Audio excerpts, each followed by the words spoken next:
Hello everyone, welcome back to my channel Archana academy. और आज हम DSSB का एग्ज़ाम एनालिसिस देखेंगे।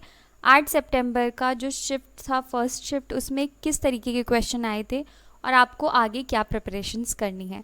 तो चलिए वीडियो को स्टार्ट करते हैं। तो सबसे पहले हम फिज़िक्स पोर्शन देख लेते हैं। तो फिज़िक्स जो है वो बहुत ही इम्पॉर्टेंट हो गया इस बार, क्योंकि मोस्टली 30 to 35 क्वेश्चन आपके फ़िज़िक्स से आ रहे हैं। ठीक है, तो यहाँ पर जो ऑप्टिक्स वाला पोर्शन है वो आपको अच्छे से करके जाना है। तो फीमेल कैंडिडेट्स के लिए एडवांटेज है कि आपको टॉपिक्स पता चल जा रहे हैं। तो इसी टॉपिक से क्वेश्चन आएंगे, मतलब इन्हीं चैप्टर्स से क्वेश्चन आएंगे। थोड़ा ऊपर नीचे हो सकता है, बट आपको पैटर्न तो पता ही चल चुका है। ठीक है, तो कॉन्वेक्स लेंस की पावर पूछी गई थी आज के एग्जाम में, प्लस होती है या माइनस होती है। ठीक है, तो इसी तरीके से आपको कॉनकेव लेंस, कॉनकेव मिरर और कॉन्वेक्स मिरर, इन सब के बारे में भी पता होना चाहिए। मतलब आपको रे डायग्राम्स की एक प्रॉपर नॉलेज होनी चाहिए। रे डायग्राम्स, पावर निकालना, ये सब फॉर्मूले, मतलब कि आपको ये लाइट वाला जो चैप्टर है, लाइट रिफ्लेक्शन एंड रिफ्रैक्शन, ये अच्छे से करना है। ठीक है, फिर उसके बाद एक न्यूमेरिकल आया था हॉर्स पावर पे। तो आपको इलेक्ट्रिसिटी वाला चैप्टर भी अच्छे से करना है, क्योंकि 7 सितंबर को जो एग्ज़ाम हुआ था वहाँ पे भी इलेक्ट्रिसिटी के क्वेश्चन आए थे और वहाँ पे भी ऑप्टिक्स से क्वेश्चंस आए थे, कूट कूट के भरे हुए क्वेश्चन। मतलब 3 क्वेश्चन तो आप मान ही लें कि आपको कॉन्वेक्स मतलब ऑप्टिक्स से मिलेंगे और 2 से 3 क्वेश्चन ही आपको इलेक्ट्रिसिटी से मिलेंगे। Ohm's law, unit of pressure, तो यहाँ पे तो यूनिट ऑफ प्रेशर आया था, बट बाकी चीज़ों की भी आप यूनिट याद रखें, करंट की यूनिट, रेजिस्टेंस की यूनिट। ठीक है, तो मतलब 10th लेवल तक के जो भी यूनिट्स हैं वो आपको पढ़ने हैं। पास्कल्स लॉ, तो पास्कल्स लॉ, बॉयल्स लॉ। तो केमिस्ट्री का जो हेनरीज लॉ वाला शायद चैप्टर का नाम है सॉल्यूशन, वो वाला आपको जो चैप्टर है वो भी आपको करना है। ठीक है, तो इस तरीके से ये, तो केमिस्ट्री में सॉल्यूशन चैप्टर भी आपको करना है, वहाँ से भी केमिस्ट्री पोर्शन में चीज़ें आ सकती हैं। तो ये तो फिज़िक्स का हमने देख लिया। अब हम देखेंगे कि केमिस्ट्री में कहाँ से क्वेश्चन आए थे। तो केमिस्ट्री में स्ट्रक्चर ऑफ एटम ये आपको अच्छे से करना है, क्योंकि 7 सितंबर में जो एग्ज़ाम हुआ था वहाँ पे भी यहाँ से क्वेश्चन थे और आज के पेपर में भी थे। तो न्यूट्रॉन की डिस्कवरी जेम्स चैडविक ने की थी, किस ईयर में की थी। तो इसी तरीके से आपको इलेक्ट्रॉन, प्रोटॉन, ये सब याद रखना है। Value of relative density of water at 4 degrees, तो ये पूछा गया था, 1 है आई थिंक। ठीक है, तो इसी तरीके से आपको कुछ इंपॉर्टेंट वैल्यूज़ जो हैं, जैसे रिफ्रैक्टिव इंडेक्स, कुछ इंपॉर्टेंट रिफ्रैक्टिव इंडेक्स की वैल्यूज़ है वो याद रखनी है। सबसे ज़्यादा रिफ्रैक्टिव इंडेक्स किसका है। तो कुछ ये जो 1 लाइनर्स हैं वो आपको याद रखने हैं, क्योंकि यहाँ पर टाइम कंस्ट्रेंट है। टाइम कंस्ट्रेंट मतलब 2 आवर्स में आपको 200 क्वेश्चंस करने हैं। तो जिसको चीज़ें आती हैं या जिसका थ्योरेटिकल जो पोर्शन है, मतलब पढ़ते ही आपको आंसर पता चल जाए, वही इसको अच्छे से क्वालिफाई कर सकते हैं। फिर है number of moles calculation. Moles calculation पे एक क्वेश्चन आया था। तो ये वाला टॉपिक तो वैसे ही बहुत इंपॉर्टेंट है केमिस्ट्री का। होमोजीनियस एंड हेट्रोजीनियस मिक्सचर का different, Tyndall effect, black coating on copper surface, formula क्या होता है, CuO, नाम क्या होता है cupric oxide. Chemistry in everyday life आपको पढ़ना है, क्योंकि 7 सितंबर में जो पेपर हुआ था DSSB का, उसमें भी सोप और डिटर्जेंट के 2 से 3 क्वेश्चन थे। तो जो केमिस्ट्री इन एवरीडे लाइफ है ये एक बहुत इंपॉर्टेंट चैप्टर है। तो मैंने जो स्ट्रैटेजी की वीडियो शेयर की है, अगर आप वो देखेंगे तो आपको सिमिलैरिटीज़ मिलेगी। वहाँ पर मैंने वही चैप्टर्स बताए थे, सेम यही चैप्टर्स बताए थे कि आपको यही चैप्टर्स पढ़ने हैं, उन्हीं चैप्टर्स से ही क्वेश्चंस आए हैं। ठीक है, तो आप इन चैप्टर्स को तो करके ही जाइएगा। पॉलीमर्स, अब ज़रूरी नहीं है कि पॉलीमर्स से क्वेश्चन 7 को भी नहीं आए, 8 को भी नहीं आएंगे, तो इसका मतलब ये नहीं है कि आगे नहीं आएंगे। तो कुछ सिलेक्टेड चैप्टर्स और टॉपिक्स हैं जो आपको करके ही जाने हैं। नेक्स्ट आ जाते हैं बायो पे। तो बायो में एनिमल किंगडम आपको पढ़ना है, प्लांट किंगडम पढ़ना है। तो ये 11th क्लास की बुक में है। साथ में 9th क्लास में एक चैप्टर है डाइवर्सिटी, वो वाला चैप्टर आपको करना है। पहले आप ये वाला चैप्टर करें, फिर ये दोनों चैप्टर्स करेंगे तो आपकी कई चीज़ें कवर हो जाएंगी। तो पॉरीफेरा का एग्जाम्पल पूछा था, तो फाइलम्स आपको याद होने चाहिए। फाइलम्स ये आप NCERT ही करें, ठीक है, क्योंकि कई सारे एग्जाम्पल होते हैं, बट एग्जाम्पल्स जो है NCERT के ही इंपॉर्टेंट होते हैं। तो ये आपको जो भी फाइलम्स हैं सबके एग्जाम्पल्स आपको पता होने चाहिए, उनके कॉमन नेम्स पता होने चाहिए, वो आ जाते हैं। ठीक है, फिर उसके बाद पैरासिटिक प्रोटोजोआ, ये आपको पता होना चाहिए। अगर आप ये चैप्टर देखेंगे ना, जो मैंने अभी बताया 9th क्लास का, फिर एनिमल एंड प्लांट किंगडम, तो आपकी कई सारी चीज़ें जो बायो की हैं वो कवर हो जाएंगी। तो डाइवर्सिटी से 3 क्वेश्चन थे। सेल पूरा पढ़ना है, 9th क्लास का भी पढ़ना है, 11th क्लास का भी पढ़ना है, और इसमें मैंने एक MCQ की वीडियो भी डाली है, ठीक है। तो आप इनको पढ़कर इसको कवर कर सकते हैं। उसके बाद मॉस्किटोज से होने वाली डिजीज़ेस पता होनी चाहिए, सारे मॉस्किटो वेक्टर्स के नाम पता होने चाहिए, जैसे क्यूलेक्स मॉस्किटो से क्या होता है, फिलियारिसिस, एलिफेंटियासिस, उसी तरीके से एनोफिलिस से क्या होता है, एडीज़ मॉस्किटो से क्या होता है, कौन सी डिजीज़ होती है। तो ये सब आपको याद करना है। ये तो वैसे ही बहुत इंपॉर्टेंट टॉपिक है, कोई भी एग्जाम दोगे बायो जिसमें आती होगी उसमें मॉस्किटो से रिलेटेड कोई ना कोई क्वेश्चन ज़रूर आते हैं। फिर है मेनिंजिस, कौन सा मेनिंजिस एक्ट करता है कुशन टू ब्रेन, तो इसका एग्जाम आंसर था एरिकनॉइड मीटर। तो ब्रेन वाला जो पोर्शन है, मतलब मॉर्फोलॉजी पता होनी चाहिए, जैसे हार्ट की मॉर्फोलॉजी पता होनी चाहिए, ब्रेन की, किडनी की मॉर्फोलॉजी पता होनी चाहिए। Cytology, structure of cell and cell organelle, जो इंपॉर्टेंट सेल ऑर्गेनल्स हैं जैसे माइटोकॉन्ड्रिया, न्यूक्लियस, इससे भर भर के क्वेश्चन आते हैं, जैसे 2-3 क्वेश्चन आपको मिल ही जाते हैं, न्यूक्लियस, माइटोकॉन्ड्रिया, उसके बाद क्लोरोप्लास्ट।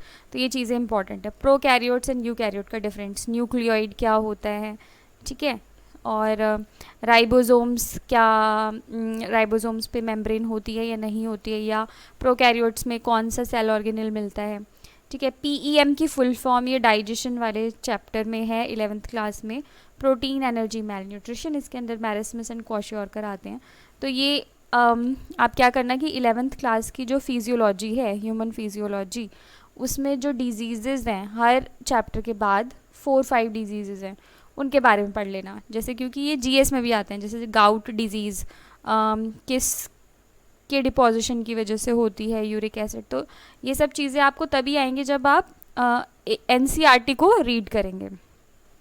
रिप्रोडक्टिव हेल्थ से क्वेश्चन थे, तो ज़रूरी नहीं है कि आपने देख लिया होगा कि 9th और 10th ही नहीं है सिर्फ, बल्कि 11th एंड 12th के कुछ सिलेक्टेड टॉपिक्स हैं, ठीक है, वो आपको पढ़ने हैं। अल्कोहल एंड ड्रग एब्यूज़, ये क्लास 12 का चैप्टर, ये पता होना चाहिए, जैसे पेपेवर सोमनीफेरम पे क्वेश्चन आते हैं। तो ये चीज़ें आपको, क्योंकि अब लेवल हाई जाएगा। नेक्स्ट बायो में था हेलियोफिलिक नेचर। तो हेलियोफिलिक नेचर का मतलब होता है जो अडेप्टेड होते हैं सनलाइट के टूवर्ड्स, अडेप्टेड टूवर्ड्स सनलाइट या सनलाइट लविंग, उसे बोलते हैं helio. Helio means related to sun, heliophilic, loving, philic मतलब लविंग या attracted. Smallest cell mycoplasma. Phyto hormones, ये 7 सितंबर में भी आए थे, तो 4 फाइटो हॉर्मोन हैं, चारों के नाम, फंक्शन, ये आपको याद करने हैं। यहाँ तक कि आप रेशियो भी याद कर लेना, अगर रूट जनरेशन है तो ऑक्सिन साइटोकाइनिन का रेशियो, वो सब भी आपको देख के जाना है। ABA की फुल फॉर्म। और एंटागोनिस्टिक हार्मोन कौन से हैं, एंटागोनिस्टिक मतलब जिनके अपोजिट रोल्स हैं, तो जैसे ये ग्रोथ को इनहिबिट करता है, तो ABA ग्रोथ को इनहिबिट करता है, यहाँ से क्वेश्चन आया था, ग्रोथ इनहिबिटरी हार्मोन प्लांट्स में कौन सा होता है। लेयर्स ऑफ एटमॉस्फेयर, ये याद करना है। साथ में लेयर्स ऑफ एटमॉस्फेयर याद करते वक्त कुछ चीज़ों का ध्यान रखना है। ओजोन लेयर कौन सी लेयर में प्रेजेंट है, हम कौन सी लेयर में रहते हैं, मतलब कि हम जो ब्रीथ करते हैं हम कौन सी लेयर में ब्रीथ करते हैं। उसके बाद सबसे कम टेम्परेचर कौन सी लेयर में होता है एटमॉस्फेयर की। ये कुछ इंपॉर्टेंट 1 लाइनर्स आपको लेयर्स ऑफ एटमॉस्फेयर के पढ़ने हैं। जनरल अवेयरनेस से अगर हम क्वेश्चन देखें तो अभी जैसे इस टाइम तो ओलंपिक्स से क्वेश्चन नहीं आए थे, बट मेरी स्ट्रॉन्ग वो है कि ज़रूर फीमेल कैंडिडेट्स के जो एग्ज़ाम होंगे, ओलंपिक्स के क्वेश्चन, नोबेल प्राइज़ के जो भी मिले हैं नोबेल प्राइज़ इस बार, उनसे रिलेटेड क्वेश्चंस ज़रूर आएंगे, तो ये आप ज़रूर कर लेना, ठीक है। तो चाइल्ड सेक्स रेशियो 2021 का सेंसस क्या था, फर्स्ट नोबेल प्राइज़ पे तो बहुत क्वेश्चन आते हैं, यहाँ पे नोबेल प्राइज़ होगा, तो फर्स्ट नोबेल प्राइज़ इकोनॉमी में एशिया में किसे मिला था, अमर्त्य सेन को। और एल्फ्रेड नोबेल के बारे में अगर आप 7 सितंबर का मेरा पेपर का एनालिसिस देखेंगे तो वहाँ पे भी नोबेल प्राइज़ थे, 4 to 5 क्वेश्चन थे, सेम उसी तरीके से आज भी क्वेश्चन थे। तो ये वो टॉपिक्स हैं जो आपको पढ़ने ही हैं। Original name of Gautam Buddha, तो ये जो धर्म है बुद्धिज़्म, जैनिज़्म, ये आप थोड़ा सा पढ़ लेना ऊपर ऊपर से। Lotus temple is located in, ये सबको पता है लोटस टेम्पल कहाँ पे लोकेटेड है। तो ये स्टैटिक जीके जो पोर्शन है वो आपको करना है। नेक्स्ट है रीजनिंग। रीजनिंग में साइलोगिज्म से 3 से 4 क्वेश्चन थे, ड्रॉट एनिमल्स से क्वेश्चन थे, सिटिंग अरेंजमेंट से 1 से 2 क्वेश्चन थे, सीरीज डायरेक्शन बेस्ड क्वेश्चन थे और मिरर इमेज। इसके लिए मैंने आपको अपनी स्ट्रेटजी वाले वीडियो में बताया था कि अरिहंत की एक बुक आती है रीजनिंग की, उसको कर लेंगे उतना इनफ है, ज़्यादा हैवी नहीं है बुक, हार्डली 150 पेजेस होंगे। ठीक है, तो वो वीडियो देख के आप उस बुक को ज़रूर कर लें एक बार। Quantitative aptitude. क्वांटिटेटिव एप्टीट्यूड में फ्रस्टम का वॉल्यूम कैलकुलेट करने के लिए आया था। अगर वैसे तो अगर हम देखें 200 क्वेश्चन करने हैं 2 आवर्स में, अगर मैं होती तो सबसे पहले मैं मैथ्स पे बाद में फोकस करती, बाकी चैप्टर की प्रिपरेशन, बाकी चीज़ों की प्रिपरेशन करती, बाकी टॉपिक्स को, क्योंकि वहाँ पर क्या है, क्वेश्चन देखा और आंसर पता चल जाता है। बट मैथ्स में आप अगर शॉर्टकट मेथड से सॉल्व कर सकते हैं तो यहाँ पे अपना टाइम लगाएं, अदरवाइज स्किप कर दें। जो क्वेश्चन देख के, जैसे कुछ क्वेश्चन होते हैं ना कि स्मॉलेस्ट प्राइम नंबर, ऐसे जो मैथ्स के क्वेश्चन आते हैं या एल्जेब्रिक इक्वेशन सॉल्व करने के लिए जो आती हैं, ये कम टाइम टेकिंग होती हैं, क्योंकि यहाँ पर कैलकुलेट करना मीन्स 1 मिनट तो लग ही जाएगा आपको आंसर कैलकुलेट करने में, तो ये ध्यान देना है आपको। तो यहाँ पे मेंसुरेशन वाला पोर्शन है ये बेसिकली, जहाँ पे वॉल्यूम वगैरह है, तो मेंसुरेशन वाला जो पोर्शन है वो आप कर सकते हैं।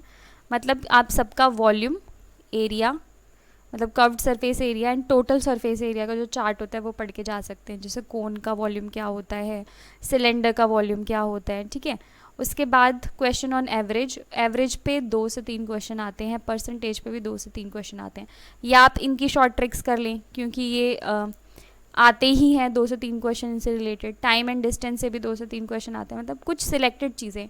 ठीक है, जैसे अगर मैं ये 3 चीज़ें भी हम इसके शॉर्टकट्स बेस्ड क्वेश्चन कर लें तो आपके 8 क्वेश्चन तो हो ही जाते हैं अप्रॉक्सीमेटली। तो इस तरीके से आप प्रिपरेशन कर सकते हैं। तो इस तरीके से वीडियो एंड होता है। अगर आपको कोई सजेशन है या कोई क्वेरी है तो आप कमेंट्स में लिख सकते हैं, और आप सेक्शंस में शिफ्ट नहीं कर सकते। ठीक है, जैसे कि पार्ट ए है, ठीक है, पार्ट ए में आप सेक्शन ए में है रीजनिंग में, तो आप रीजनिंग से मैथ्स में शिफ्ट नहीं कर सकते। पहले आपको रीजनिंग कंप्लीट करनी है, उसे सबमिट करना है, फिर आप मैथ्स में शिफ्ट कर सकते हैं। वैसे मेरा तो सजेशन यही होगा कि आप सीक्वेंस में, जिस सीक्वेंस में उसमें क्वेश्चंस हैं और सेक्शंस हैं, उसी सीक्वेंस में उसको अटेम्प्ट करें ताकि कोई प्रॉब्लम ना हो। तो इस तरीके से वीडियो एंड होती है। Thanks for watching. अगर वीडियो आपको अच्छा लगा हो तो लाइक ज़रूर करें इस वीडियो को और इस चैनल को सब्सक्राइब करें। All the best for exams.